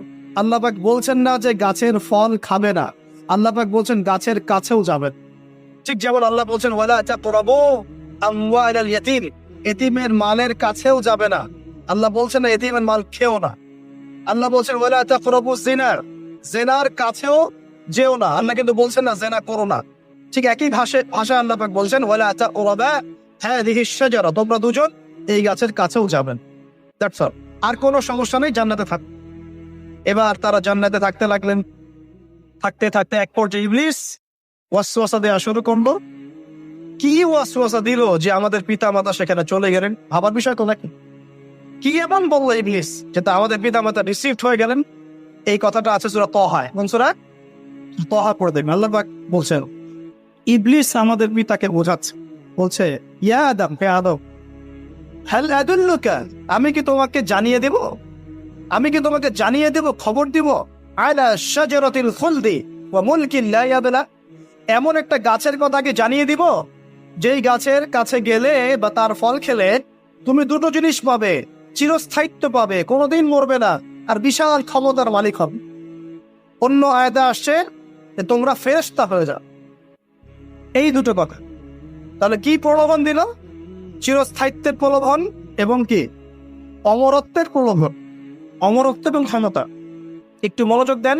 এই দুনিয়াতে যারা আল্লাহর পথ থেকে বিচ্যুত হয়ে গেছে বেশিরভাগ এই দুটো ক্ষমতার ফাঁদে, না হলে দুনিয়ার এই যে মোহ, অমরত্ব, দুনিয়ার জীবন নিয়ে পড়ে থাকা, এই দুনিয়ার প্রেমেই মানুষ নিজের পথ হারিয়ে ফেলেছে। এই দুটোই হয়েছে। এক পর্যায়ে পিতা মাতা চলে গেলে ফল খেয়ে ফেললেন, যদিও ফল খাওয়ার কথাটা কোরআনে নাই, কোরআনে আছে তারা গাছের কাছে চলে গেলেন। কি হলো গাছের কাছে যাওয়ার পরে? ফালাম্মা যাকা আশ-শাজারা, ফালাম্মা যাকা আশ-শাজারা, আল্লাহ পাক বলছেন যখন তারা গাছের কাছে চলে গেলেন, ভাই লক্ষ্য করেন, যখন তারা গাছের কাছে চলে গেলেন প্রথম যে ঘটনা ঘটলো, বাদাত লাহুমা সাওআতুহুমা, তাদের যে কাপড় ছিল জান্নাতের কাপড়, গায়ে কাপড়টা থাবাস করে খুলে পড়ল। এখানে যদি আপনার কাপড়টা খুলে যায় কেমন লাগবে? বা কেউ যদি জোর করে কাপড় আপনার খুলে ফেলে কেমন লাগবে? কেউ যদি 10 জন জোর করে ধরে আপনার কাপড় খুলে দেয় কেমন লাগবে? আপনি নিজের জীবনের চাইতে বেশি কাপড়টা ধরে রাখার দিকে মনোযোগী হবেন না? আমাদের পিতা মাতাকে শয়তান জান্নাতে ফেরেশতাদের সামনে লগ্ন করে কাপড় খুলে পড়ে গেল। তার মানে জান্নাতে আমাদের পিতা মাতাকে লগ্ন করেছে কে? ইবলিস। তাহলে দুনিয়াতে যারা এখন আমাদের গা থেকে কাপড় খুলতে চায়, বেপর্দায় চলতে চায়, পর্দাকে কুকথা বলে, কুসংস্কার বলে, যারা বলে যে অশ্লীলতার বিপ্লব ঘটুক, পোশাকের কোনো বাধা নিয়ম না থাকুক, সবাই স্বাধীন, যারা নগ্নতা অশ্লীলতার প্রচার পোশাক চায়, যারা মুসলিমদের গা থেকে কাপড় খুলতে চায়, এরা তাহলে কার হয়ে কাজ করছে? যেই কাজ শয়তান করেছে জান্নাতে ওই কাজই তারা করছে এখন জমিন। কথা কি প্রমাণ করতে পারলাম? প্রথম দুর্ঘটনা কোনটা? প্রথম দুর্ঘটনা এটা নয় যে তারা আল্লাহর হুকুম আহকাম ত্যাগ করেছেন, আল্লাহকে অস্বীকার করেছেন, কুফরি করেছেন, শিরিক করেছেন, এগুলো হয়নি প্রথমে। সর্বপ্রথম দুর্ঘটনা হয়েছে গা থেকে কাপড় খুলে পড়ে গেছে, তাও জান্নাতে সবার সামনে। এবার আমাদের পিতামাতার কি অবস্থা চিন্তা করে, লজ্জাস্থান প্রকাশিত হয়ে গেছে। এবার তারা জান্নাতের গাছের পাতা ছিঁড়ে ছিঁড়ে ছিঁড়ে গা এই লজ্জাস্থান ঢাকা শুরু করবেন। এটা সূরা আরাফের মধ্যে আছে। এবার আল্লাহ পাক তাদেরকে বললেন, আলাম আকুল লাকুমা, আমি কি তোমাদের দুজনকে বলি নাই, ইন্নাশ শাইতানা লাকুমা আদুউম মুবিন, শয়তান তোমাদের স্পষ্ট শত্রু, আমি কি তোমাদেরকে বলি নাই? এবার আমাদের পিতা মাতা দরদর করে চোখের পানি ফেলে দিয়ে আল্লাহকে বলছেন, রব্বানা যালামনা আনফুসানা ওয়া ইল্লাম তাগফির লানা ওয়া তারহামনা লানাকুনান্না মিনাল খাসিরিন। এই দোয়া করার পর আল্লাহ পাক তাদেরকে মাফ করে দিলেন, বলে সুবহান। কিন্তু জান্নাতে আর থাকা হলো না, জান্নাতে আর থাকা হলো না। আমরা অনেকে মনে করি এই ঘটনার কারণে হয়তো আল্লাহ পাক তাদেরকে নামিয়ে দিয়েছেন, এই কথাও ঠিক না। কেন ঠিক না? কারণ আল্লাহ পাক দুনিয়া সৃষ্টি করেছেন আগে, আর আল্লাহ আগেই মানুষ সৃষ্টি করার আগেই আল্লাহ পাক বলেছেন দুনিয়াতে আমার খলিফা পাঠাবো। তার মানে দুনিয়াতে যে আদম আলাইহিস সালামকে পাঠাতে হবে এটা আগে থেকেই লেখা ছিল, এটা পরীক্ষা। এবার নামিয়ে দিচ্ছেন আল্লাহ পাক, কুল্লাহবিতু মিনহা জামিআ, তোমরা সবাই এখন নেমে যাও। কে কে নেমে যাও? আদম, হাওয়া, ইবলিস সব নেমে যাও। কোথায় নেমে যাও? দুনিয়াতে নেমে যাও। ফাইম্মা ইয়াতিয়ান্নাকুম মিন্নী হুদান, দুনিয়াতে তোমাদের কাছে আমার পক্ষ থেকে হেদায়েত আসবে। কি আসবে? হেদায়েত মানে আল্লাহর কিতাব এবং নবী রাসূল আসবে। ফামান তাবিআ হুদায়া, যারা আমার হেদায়েতকে মেনে চলবে, ফালা খাউফুন আলাইহিম ওয়ালা হুম ইয়াহজানুন, তাদের কোনো টেনশন নাই, কোনো ভয় নাই। যে জান্নাত থেকে এসেছো ওখানেই ফিরে আসবে ছাড়। কিন্তু ওয়াল্লাযীনা কাফারু ওয়া কাযযাবু বিআয়াতিনা, যারা আমার আয়াতকে মিথ্যা প্রতিপন্ন করবে, অস্বীকার করবে, ফাউলাইকা আসহাবুন নার, এরা হবে জাহান্নামের অধিবাসী। হুম ফিহা খালিদুন, তারা সেখানে ওই শয়তানের সাথে চিরস্থায়ী। এই দর্শনটা কি সহজ না কঠিন? দুনিয়াতে যাচ্ছ যাও, এই দুনিয়ার জীবন চিরস্থায়ী নয়, নির্দিষ্ট টাইম দেওয়া হয়েছে। এখানে মাতাউন ইলাহিন, এখানে নির্দিষ্ট সময়ের জন্য তোমাদেরকে রিজিক দেওয়া হবে, আবাসস্থল দেওয়া হবে, স্ত্রী সন্তান বাড়ি গাড়ি সব দেওয়া হবে, তবে এটা চিরস্থায়ী নয়। এখানে হেদায়েত আসবে, কোরআন সুন্নাহ আসবে, আল্লাহর ওহী আসবে, নবী রাসূল আসবেন। তোমরা যদি এই ওহী মেনে চলো, নবী রাসূলের আনুগত্য করো, আবার সেই জান্নাতে ফিরে আসবে ইনশাআল্লাহ, কোনো টেনশন নাই, কোনো ভয় নেই। কিন্তু যদি এই দুনিয়ার সংক্ষিপ্ত জীবনে শয়তানের তাবেদারি করা শুরু করো, তাহলে শয়তানের সাথেই পরকালে জাহান্নামে থাকতে হবে, জান্নাতে যাওয়া হবে। এই হলো পরীক্ষা। এবার আমরা দুনিয়াতে নেমে আসতাম, তার মানে আমরা এই দুনিয়ার বাসিন্দা ছিলাম না জান্নাত থেকে আসছে? দুইটা বিষয় একদম স্পষ্ট। আমাদের পিতা হচ্ছেন আদম আলাইহিস সালাম, যিনি বানর ছিলেন না, মানুষ ছিলেন, এক। আর দুই নাম্বার, আমরা এই দুনিয়াতে বিবর্তনবাদের মধ্য দিয়ে আসি নাই, সরাসরি জান্নাত থেকে আসছি। আল্লাহ পাক আদম আলাইহিস সালামকে জান্নাত থেকে দুনিয়াতে পাঠিয়েছে, জান্নাত থেকে সরাসরি দুনিয়াতে পাঠিয়েছে। বরং কোরআন এর উল্টা কথা বলেছে। কি কথা? কোরআন সূরা বাকারায় বলছে একটা জাতি ছিল, তার নাম বনু ইসরাঈল। কি নাম? এই বনু ইসরাঈলের মধ্যে একটা দলকে আল্লাহ পাক বলেছিলেন শনিবারের দিনে মাছ ধরবে না। কি বলেছেন? শনিবারে, এই যে সাগর আছে আপনাদের মনে করেন, এই শনিবারে মাছ ধরবে।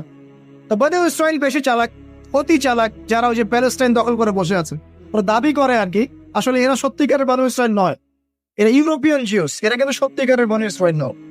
এখন এরা অতি চালাক, মাছ ধরে নাই, কিন্তু মাছ ধরার বাদ দিয়ে রাখছে। মাছ আসে, বাদ দিয়ে রাখি, পরে ধরো। এই পাপের কারণে, এই সীমা লঙ্ঘন করার কারণে সূরা বাকারা এবং সূরা আরাফে আল্লাহ পাক বলেছেন ওই মানুষগুলোকে আল্লাহ পাক বানর বানিয়ে দিয়েছে। তাহলে মানুষ থেকে বানর হয়েছে এই দলিল কোরআনে আছে, পড়ে দেখেও। মানুষ থেকে যে বানর হয়েছে এই দলিল কোরআনে আছে, সূরা বাকারায় আছে, সূরা আরাফের মধ্যে আছে। শনিবারের সীমা লঙ্ঘন করার কারণে এই অপরাধ, এই পরিণতি আল্লাহ পাক কিছু মানুষকে দিয়েছে। তারা এখনো জীবিত আছে কিনা আমরা জানি না, ওদেরকে আল্লাহ পাক মেরে ফেলেছেন না বেঁচে আছে আমরা এগুলো জানি না, কারণ কোরআন এগুলো নিয়ে কথা বলে নাই, এতটুকু কোরআন বলেছে। তবে এখনো কিন্তু বহু বাইরের মানুষ আকৃতির প্রাণীকে আল্লাহ পাক ভেতর থেকে বানর বানিয়ে দিচ্ছেন না। এটা নিয়ে একটা কথা বলতে চাই, সেটা হলো কিয়ামতের আগে আগে আরো কিছু মানুষকে আল্লাহ পাক কিন্তু শূকর এবং বানরে পরিণত করবে। এই হাদিসটা কি জানেন? হাদিসটা শুনে রাখেন, এটা আখিরুজ জামান বা কিয়ামতের আলামত সংক্রান্ত হাদিসগুলোর মধ্যে পাবেন। আল্লাহ রাসূল সাল্লাল্লাহু আলাইহি ওয়াসাল্লাম বলেছেন কিয়ামতের আগে আগে আমার উম্মতের মধ্যে, ভালো করে শোনেন, কিয়ামতের আগে আগে আমার উম্মতের মধ্যে একদল মানুষ বের হবে যারা মদ পানকে হালাল মনে করবে। কাকে? মদ পান করাকে হালাল মনে করবে, যারা বাদ্যযন্ত্র, গায়িকা, নায়িকা এগুলো নিয়ে নর্তকী নাচাবে রাতের বেলা, এগুলোকে হালাল মনে করবে, যারা অশ্লীলতা, বেহায়াপনাকে জায়েজ করে নিবে। ঠিক আছে, এরকম কয়েকটা পাপের কথা বলে নবীজি বলছেন একদিন সকালবেলা আল্লাহ পাক তাদেরকে ঘৃণিত বানরে পরিণত করবে। এটা হবে সামনে, কখন কিভাবে হবে আল্লাহ ভালো জানেন। এবার আমি কনসেপ্টে চলে আসি। এই যে পৃথিবীতে নেমে আসলাম, তাহলে আমরা কোত্থেকে আসছি ভাই? আমরা কি পৃথিবীর অধিবাসী ছিলাম? আমরা জান্নাতে ছিলাম, ওখান থেকে আল্লাহ পাক পাঠিয়েছে। এবার পৃথিবীতে এসে আদম আলাইহিস সালামের যুগে খুব একটা দুর্ঘটনা ঘটে নাই, একটা ঘটেছে। কয়টা? একটা। ভাই হাবিলের কুরবানি কবুল হয়, কাবিলের অন্তর্দাহ হয়, জ্বালা হয়। কেন হাবিলেরটা কবুল হবে, কাবিলের কেন হচ্ছে না? এই হিংসার বশবর্তী হয়ে কাবিল হাবিলকে হত্যা করে লাশটা দাফন করার পদ্ধতি তার জানা ছিল। আল্লাহ কাককে পাঠালেন, কাককে দেখে সে শিখল। প্রথম দুর্ঘটনা হচ্ছে হাবিল কাবিলের দুর্ঘটনা। বলে রাখি, আজকেও নিজের ভাইয়ের বেশে বহু কাবিল মুসলিম সমাজের মধ্যে ঘুরে বেড়ায়। নিজের ভাইয়ের লেবাসে, পোশাকে, সুরতেই বহু কাবিল এখনো কিন্তু মুসলিম সমাজে ঘুরে বেড়ায়। তো আমরা কাবিলদেরকে কাবিলের পরিণতি সম্পর্কে সচেতন করতে চাই। হাবিল বলেছিল তুমি যদি আমাকে মারতে আসো, আমি তোমাকে মারার জন্য হাত বাড়াবো না। হাবিল জান্নাতে যাবে আর কাবিল জাহান্নামে যাবে। কেন কাবিল জাহান্নামে যাবে? নবীজি বলেছেন পৃথিবীর প্রথম হত্যাকাণ্ড সংগঠিত করেছে কাবিল। এই কারণে পৃথিবীতে যত খুন হবে সমস্ত খুনের পাপের একটা অংশ কাবিলের আমলনামায় যোগ করা হয়। একটা কথা মনে রাখবেন, সদকায়ে জারিয়া যেমন আছে, গুনাহে জারিয়াও আছে। একটা মদের দোকান দিয়েছেন, যত মানুষ মদ খাচ্ছে সমস্ত গুনার একটা অংশ আপনার কাঁধে আসছে। সিনেমা হল করেছে, মানুষ সারাদিন নেকটা ছবি দেখে, নগ্ন ছবি দেখে, যত মানুষ এখানে পাপ করবে সমস্ত পাপের একটা অংশ আপনার কাঁধে যায়। আবার একটা মাদ্রাসা করেছে, যত মানুষ এখানে দ্বীনি ইলম শিখবে এই নেকির একটা অংশ আপনি পাবেন। মরে গেলেও কবরে পাবেন। এটি আল্লাহ পাক আমাদের সবাইকে সদকায়ে জারিয়া করার তৌফিক দেয়, গুনাহের জারিয়া থেকে বাঁচিয়ে রাখুন। খুব খেয়াল রাখবেন, আল্লাহ পাক আমাদের হেফাজত করুন বলি আমি। এবার ওই যুগ শেষ, নূহ আলাইহিস সালামের যুগ। এ যুগে আল্লাহর একই সুন্নত। নূহ আলাইহিস সালাম 950 বছর দাওয়াত দিলেন, 40টা বা 80টা পরিবার ইসলাম কবুল করেছে, বাকিরা করেন। যারা করে নাই আল্লাহ পাক তাদেরকে ডুবিয়ে মারলেন, যারা করেছে আল্লাহ পাক উদ্ধার করলেন। সোজা কথা। আজকে সারা পৃথিবীতে যত মানুষ আমরা বেঁচে আছি না, আমরা কোনো না কোনো ভাবে ওই 80 পরিবারের সদস্য। আমরা ভাই ভাই, ভাবনা ওই ফ্যামিলি 80 ফ্যামিলির অন্তর্ভুক্ত। কিরকম করে? নূহ আলাইহিস সালামের 4 সন্তান ছিল। কয় সন্তান?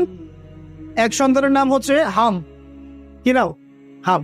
হাম ছিল একটু কালো বর্ণের। হামকে দিয়ে আফ্রিকার কন্টিনেন্টে যত মানুষ দেখছেন ব্ল্যাক স্কিনের, কালো স্কিন, এরা সবাই হামের বংশধর। মজা না বিষয়টা? মানুষের অস্তিত্ব পৃথিবীতে, ইতিহাস, এগুলো খুব ইন্টারেস্টিং টপিক। ইতিহাস পড়তে থাকলে আপনি ডুবে যাবেন। কত কিছু বিশ্ব হয়েছে আর কত কিছু হবে সামনে, সুবহানাল্লাহ। তখন আপনার অস্তিত্ব জানান দেবে যে আমি কত ক্ষুদ্র, মহাবিশ্ব কত বড়, আল্লাহ কত বড়, কত সময় চলে গেছে আর আমি এই সময় কি করছি। এক ভাইয়ের নাম শাম। এই শামকে কেন্দ্র করে এই আরবের যে মানুষগুলো আছে, আরব, অ্যারাবিয়ান, এরা শামের বংশধর। আরেক ভাইয়ের নাম ইয়াফাস। কি নাম? ইয়াফাস। ইয়াফাসের বংশধর হচ্ছে পশ্চিমারা, রোমক যারা, তারা। আরেক ভাইয়ের নাম ছিল কেনান। কি নাম? কেনান। ইমান নিয়ে আসে নাই, ওই যে প্লাবনে ডুবে মরে গেছে। মরে যাওয়ার পরে আদম আলাইহিস সালাম বলেছিল, আল্লাহ আমার পরিবারের অন্তর্ভুক্তকে মাফ করে দাও। আল্লাহ বলেছেন, লাইসা মিন আহলিক, সে তোমার পরিবারের কেউ না। নবীর সন্তান হওয়ার পরেও ইমান না আনার কারণে সে জাহান্নামে গেছে। আর আমরা আর কি এমন মানুষ, অমুক আলেমের সন্তান, অমুক বক্তার সন্তান, হ্যাঁ, অমুক পীরের নবাবজাদা, অমুক তমুক, এইসব বড়াই করে লাভ নেই। আমল, আকিদা, ইমান যদি ঠিক না থাকে, আমাদের বংশ পরিচয় আমাদেরকে বাঁচাতে পার, আমাদের দেশ, জাতীয়তাবাদ, বর্ণ বাঁচাতে পারো। যার যার কবরে তাকে যোগাও। নিজের আমল নিয়ে ফিকির কর, নিজের কবর নিয়ে ফিকির কর। অন্যের দিকে চোখ দেওয়া বন্ধ করেন, আগে নিজের কবর ফিকির কর। আল্লাহ পাক সবাইকে তৌফিক এনায়েত করুন। যারা বুদ্ধিমান তারা নিজেকে নিয়ে ব্যস্ত থাকে, যারা অহংকারী, উদ্ধত, এরা মানুষের পিছনে পড়ে যায়। আল্লাহ পাক আমাদের সবাইকে নিজের চেহারা আয়নায় দেখার তৌফিক দান করে। হ্যাঁ প্রিয় ভাইরা, নূহ আলাইহিস সালামের যুগ চলে গেল, 950 বছর দাওয়াত দেওয়ার পরে এই পরিণতি হয়েছে। এরপরে আসছে ইব্রাহিম আলাইহিস সালামের সময়। আল্লাহ পাক তাকে উদ্ধার করেছেন, অগ্নি পরীক্ষা থেকে বাঁচিয়েছেন, নমরুদকে আল্লাহ পাক ধ্বংস করেছেন। আল্লাহ পাক এরপরে এসে এনেছেন আজ জাতির হুদ আলাইহিস সালাম এবং তার অনুসারীদেরকে আল্লাহ পাক বাঁচিয়েছেন, বাকিদেরকে ধ্বংস করে দিয়েছেন ঝড় দিয়ে, বায়ু প্রবাহ দিয়ে। সামুদ জাতি এসেছে, সামুদ জাতিকে আল্লাহ পাক ধ্বংস করেছেন বজ্রপাত দিয়ে, বিদ্যুৎ দিয়ে। আর সালেহ আলাইহিস সালাম এবং তার অনুসারীদেরকে বাঁচিয়ে দিয়েছে। ফেরাউনের যুগ এসেছে, আল্লাহ পাক মূসা আলাইহিস সালাম এবং বনু ইসরাইলকে বাঁচিয়েছেন, ফেরাউনকে ডুবিয়ে মেরেছেন লোহিত সাগর। ঈসা আলাইহিস সালামের যুগ আসছে, একই সুন্নাহ। ঈসা আলাইহিস সালামকে আল্লাহ পাক শুধু রক্ষাই করেন নাই, নিজের কাছে উঠিয়ে নিয়েছে। সুবহান। তিনি আবারও আসবেন পৃথিবীতে ইনশাআল্লাহ। যতদিন না তিনি আসছেন এবং এই পৃথিবীতে 40 বছর রাজত্ব না করছেন, কিয়ামত হবে না ইনশাআল্লাহ। যতদিন পর্যন্ত ঈসা আলাইহিস সালাম আবার ব্যাক না করছেন এবং এই জেরুজালেম থেকে সারা বিশ্বে খিলাফা কায়েম না করছেন, 40 বছর শাসন না চালাচ্ছেন, কিয়ামত হবে না ইনশাআল্লাহ। এটা সামনে অপেক্ষা করছে। এবং নবী সাল্লাল্লাহু আলাইহি ওয়াসাল্লামের যুগে আবু জাহেল, আবু লাহাব, উতবা, সাইবাদেরকে আল্লাহ পাক ধ্বংস করেছেন, আল্লাহর নবী এবং সাহাবীদেরকে আল্লাহ পাক সম্মানিত করেছেন। আপনি কি পুরো হিস্ট্রির মধ্যে একটা সুন্নত দেখতে পাচ্ছেন, কমন সুন্নত? কি সুন্নত? প্রত্যেক যুগে যুগে যারাই আল্লাহর ওই যে বিধান মেনে চলেছে, সমকালীন নবী রাসূলদের আনুগত্য করেছে, আল্লাহ পাকের আনুগত্য করেছে, আল্লাহ পাক তাদেরকে উদ্ধার করেছেন দুনিয়াতেও পরকাল। প্রত্যেক যুগে যুগে যারাই আল্লাহকে মানে নাই, রাসূলকে মানে নাই, আল্লাহর আসমানি কিতাবকে মানে নাই, বিরুদ্ধাচরণ করেছে, কুফরি করেছে, শিরক করেছে, আল্লাহ পাক সবাইকে ধ্বংস করে দিয়েছেন, কারো কোনো বরাবর। এই সিলসিলা আজও অব্যাহত আছে, আগামীতেও থাকবে ইনশাআল্লাহ। এখন আমরা যারা এখন বেঁচে আছি, আমরা নবী সাল্লাল্লাহু আলাইহি ওয়াসাল্লামের ইন্তেকালের প্রায় 1450 বছর পরের মত। আল্লাহর নবী এসেছেন এমন সমাজে, যে সমাজে শিরকের পাপ চলছে, সুদের পাপ চলছে, দুর্নীতি চলছে, আপনার কন্যা সন্তানকে জীবিত হত্যা করা হচ্ছে, আপনার মাদক দ্রব্যের সয়লাভ চলছে, মেয়েদের অধিকার দেওয়া হচ্ছে না, হ্যাঁ, গোত্রীয় হানাহানি চলছে। ওই সমাজটাকে তিনি 23 বছরের মধ্যে পাল্টে ফেললেন। কত বছর? 23 বছর। কিভাবে পাল্টালেন? উত্তর, তিনি প্রথমে জ্ঞানের চর্চা করেছেন। কিসের চর্চা? জ্ঞানের। আল্লাহ পাক প্রথম ওহী নাযিল করেছেন, ইকরা বিসমি রাব্বিকাল্লাযী খালাক, পড়ুন আপনার রবের নামে যিনি আপনাকে সৃষ্টি করেছেন। নবী সাল্লাল্লাহু আলাইহি ওয়াসাল্লাম সাহাবীগণ কোরআনের 6টা হক আদায় করেছেন। কয়টা হক? 6টা। তারা কোরআন পড়া শিখেছেন। আমরা সবাই কোরআন পড়া শিখবো তো ইনশাআল্লাহ। তারা কোরআন অর্থ শিখেছেন। আমরা কোরআনের অর্থ শিখবো তো ইনশাআল্লাহ। তারা কোরআনের আদেশগুলো মেনেছেন। আমরা কোরআনের সব আদেশ মানব তো ইনশাআল্লাহ। তারা কোরআনের সমস্ত নিষেধগুলো বর্জন করেছে। আমরা নিষেধ বর্জন করবো তো ইনশাআল্লাহ। তারা কোরআনের দাওয়াত মানুষের কাছে পৌঁছে দিয়েছেন। আমরা কোরআনের দাওয়াত দিব তো ইনশাআল্লাহ। এবং 6 নাম্বার, তারা কোরআনের বিধানগুলোকে বাস্তবায়ন করেছে। আমরাও বাস্তবায়নের চেষ্টা করবো তো ইনশাআল্লাহ। এই 6টা হক আদায়ের ফলে 23 বছরের ব্যবধানে জাহেলি মক্কা একদম সোনালী মক্কায় পরিণত হয়েছে। 23 বছর পরের মক্কায় আপনি কোনো সুদ পাবেন, কোনো শিরক পাবেন, কোনো মূর্তি পূজা পাবেন, কোনো মেয়ের অবমাননা পাবেন, কোনো জেনা, কোনো ব্যভিচার, কোনো ধর্ষণ, কিছু পাবেন? 23 বছর পরের মক্কায় কোনো পাপ পাবেন। কিভাবে সমাজ পরিবর্তন হলো? এই কোরআনের হক আদায়ের মধ্য দিয়ে হয়েছে, নবীর সুন্নাত প্রতিষ্ঠার মধ্য দিয়ে হয়েছে। এরপর কি থেমে গিয়েছিল? উত্তর না। এরপর আবু বকর সিদ্দিকের যুগ এসেছে। প্রায় 2 থেকে 2.5 বছর তিনি শাসন কার্য চালিয়েছেন। ওই যুগে কি মানুষ আবার খারাপ হয়ে গিয়েছিল? উত্তর না। বরং ইসলাম আরো বেগবান হয়েছে আলহামদুলিল্লাহ। এরপর এসেছে ওমর রাদিয়াল্লাহু আনহুর যুগ। কত বছর? প্রায় 10 বছর। কত বছর? 10 বছর। এই 10 বছরে কি মুসলিমরা আবার খারাপ হয়ে গিয়েছিল? ওমর রাদিয়াল্লাহু আনহুর কোর্টের মধ্যে কি প্রতিদিন কেস আসতো? সারা বছরে একটা কেসও আসতো। মানুষ এত ভালো ছিল, সারা বছরে একটা কেসও আসতো। বরং যারা রাষ্ট্রীয় পর্যায়ে দায়িত্বশীল ছিল তারা এসে বলতো যে আমাদের ভাতাগুলো বন্ধ করে দেন, বসে বসে বেতন নিব কেন, কোনো তো কেসই আসে না, বসে থাকতো কেন? এরকম সমাজ ছিল। একজন ব্যক্তি খুঁজে পাওয়া যেত না যে নামাজ পড়ে না, একজন মুসলিম পাওয়া যেত না যে যাকাত দেয় না সামর্থ্য থাকলে, এমন মুসলিম খুঁজে পাওয়া যেত না যে কোরআন পড়তে জানে না, হাদিসের চর্চা করে না, যে দাওয়াতে কাজ করে না, যে আল্লাহর মধ্যে দাওয়াতে জিহাদে আত্মনিয়োগ করে না, এমন মুসলিমই খুঁজে পাওয়া। এরপরে আসলো উসমান রাদিয়াল্লাহু আনহুর যুগ। ওই যুগে ফিতনা শেষের দিকে সৃষ্টি হওয়া শুরু। কোন বিষয়কে কেন্দ্র করে? কোরআন সংকলনকে কেন্দ্র করে ফিতনা সৃষ্টি হলো। আতাতায়ীদের, বিদ্রোহীদের হাতে উসমান রাদিয়াল্লাহু আনহুকে নির্মমভাবে শাহাদাত বরণ হয়েছে। তিনি প্রায় 12 বছর শাসন কার্য চালিয়েছেন। ইসলাম আরো এগিয়ে গেছে। এরপর এসেছে আলী রাদিয়াল্লাহু আনহুর যুগ। আলী রাদিয়াল্লাহু আনহুর খেলাফতে ওই উসমান রাদিয়াল্লাহু আনহুর ঘটনাকে কেন্দ্র করে, হত্যাকাণ্ডকে কেন্দ্র করে মুয়াবিয়া রাদিয়াল্লাহু আনহু এবং আলী রাদিয়াল্লাহু আনহুর মাঝখানে একটা ব্যাটল, একটা যুদ্ধ হয়ে গেছে। এর নাম হলো সিফফিনের যুদ্ধ। কিসের যুদ্ধ? সিফফিন। যাই হোক, এক পর্যায়ে আলী রাদিয়াল্লাহু আনহুকে এরকম বিদ্রোহীদের হাতে, খারেজিদের হাতে শহীদ হতে হয়। বলেন ইন্না লিল্লাহি ওয়া ইন্না ইলাইহি রাজিউন। তারপরে হাসান রাদিয়াল্লাহু আনহু অল্প কয়েকদিন শাসন কার্য চালান। তারপর উম্মার ঐক্যের খাতিরে তিনি তার শাসন কার্যের ভারটাকে মুয়াবিয়া রাদিয়াল্লাহু আনহুর হাতে সুপুর্দ করে দেন, যা ছেড়ে দিল। মুয়াবিয়া রাদিয়াল্লাহু আনহুর সময় থেকে উমাইয়াদের শাসন শুরু হয়। উমাইয়ারা শাসন করেছে প্রায় 132 হিজরি পর্যন্ত। কত হিজরি? 132 হিজরি পর্যন্ত, প্রায় 92 ইয়ার্স, 92 বছর তারা শাসন করেছে। এই সময় ইসলাম আরো এগিয়ে গেছে, পিছিয়ে যায় নাই। ফিতনা এসেছে, দমন করা হয়েছে। মুসলিমরা বীর দর্পে বিশ্বের বুকে শাসন কার্য চালিয়েছে। এরপর এসেছে আব্বাসীয়দের খেলাফত। জাব নদীর যুদ্ধে উমাইয়াদের পরাজয়ের পরে আব্বাসীয়রা ক্ষমতায় আসে। তারাও ইসলামকে এগিয়ে নেওয়ার চেষ্টা করছিল, ইসলাম এগিয়ে যাচ্ছিল, জ্ঞান বিজ্ঞানের প্রসার হচ্ছিল। আলহামদুলিল্লাহ, ইসলাম পিছিয়ে যায় নাই, মুসলিমরা পিছিয়ে যায় নাই। সারা বিশ্বে দাপটের সাথে আমরা চলেছি। তারপর আস্তে আস্তে ওই আব্বাসীয়দের পতন শুরু হলো। কাদের হাতে? এই তাতারিদের হাতে, মঙ্গোলিয়ানদের। মাত্র 40 দিনের ব্যবধানে পুরো বাগদাদের মধ্যে প্রায় 20 থেকে 25 লক্ষ মানুষকে হত্যা করা হচ্ছে। বাইতুল হিকমা ধ্বংস করে দেওয়া হয়েছে, লাইব্রেরি ধ্বংস করে দেওয়া হয়েছে, বইপত্রকে নদীতে ফেলে দেওয়া হয়েছে। তারা ছিল উগ্র জাতি। মঙ্গোলিয়ানদের নাম শুনে নাই? হালাকু খান নাম শুনেছেন? চেঙ্গিস খান, হালাকু খান নাম শুনে নাই? ওদের হাতে মুসলিমদের ব্যাপক দমন পীড়ন সহ্য করতে হচ্ছে। এভাবে যুগে যুগে তারপর ক্রুসেডাররা আসছে। ক্রুসেড 1টা 2টা 3টা ক্রুসেড হচ্ছে। আস্তে আস্তে উসমানীয়দের রাইজিং হয়েছে, ফাতেমি খেলাফত এসেছে, মামলুকদের শাসন এসেছে, এদিকে মোগলরা শাসন করেছে, কর্ডোভার দিকে আব্দুর রহমান তারা শাসন করেছে। মানে এক কথায় সারা বিশ্বে মুসলিম শাসন ছিল। অটোমান এম্পায়ার 1923 এই সময়ের দিকে, 1914 থেকে 1923 এই সময় পর্যন্ত অটোমান এম্পায়ার এই বিশ্বে ছিল।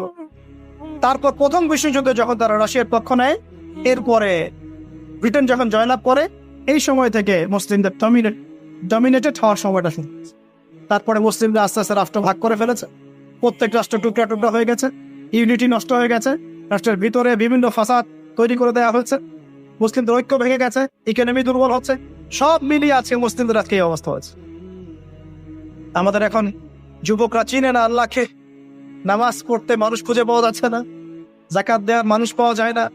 রমজান মাসে পার্ট টাইম রোজা রাখেন, পার্ট টাইম তারাবি পড়ে, পার্ট টাইম জুমায় আসে, পার্ট টাইম ঈদে নামাজ পড়ে। প্রজন্ম আস্তে আস্তে এই জায়গায় চলে আসছে, আল্লাহকে চিনে না, রাসূলকে চিনে না, ইসলামের হিস্ট্রি জানে না, আমাদের শেকড় জানে না।